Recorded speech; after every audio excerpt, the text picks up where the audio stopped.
আপনার পরিবারের সদস্যরা যখন ঘরের বাইরে কাজ করছেন, রোজগার করছেন, পড়াশোনা করছেন, তখন বাড়িতে একজন ব্যক্তি নীরবে নিশ্চিত করছে আপনার স্বস্তি ও আপনার যত্ন, যাতে আপনি কখনো একা না থাকেন। বাংলাদেশের ৩৮ থেকে ৩৯% নারী কর্মক্ষেত্রে সক্রিয়। দেশের উন্নয়নে তাদের অবদান আমরা গর্বের সাথে স্বীকার করি। কিন্তু বাকি যারা গৃহিণী ও পরিচর্যাকারী, যারা পরিবারের নীরব রক্ষক, তাদের শ্রম ও ত্যাগ অনেক সময় অদৃশ্য থেকে যায়, অথচ তারাই প্রতিটি পরিবারের সত্যিকারের স্বস্তি। বিএনপি রাষ্ট্র পরিচালনার সুযোগ পেলে তখন বিএনপি এমন এক ভবিষ্যৎ কল্পনা করে যেখানে পরিবারের নীরব রক্ষক নারীরা স্বীকৃতি পাবেন।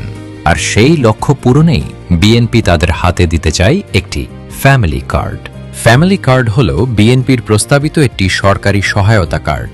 ফ্যামিলি কার্ড একটি নিশ্চয়তা।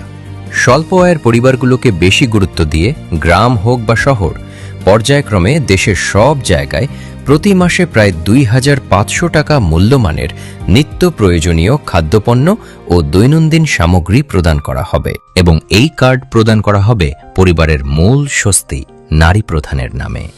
কারণ বিএনপি বিশ্বাস করে যে দেশ পরিবারের নীরব রক্ষক নারীদের স্বীকৃতি দিতে পারে, সেই দেশের প্রতিটি শিশু, প্রতিটি শ্রমজীবী ব্যক্তি, প্রতিটি স্বপ্ন এগিয়ে যায় একটি উন্নত বাংলাদেশের দিকে।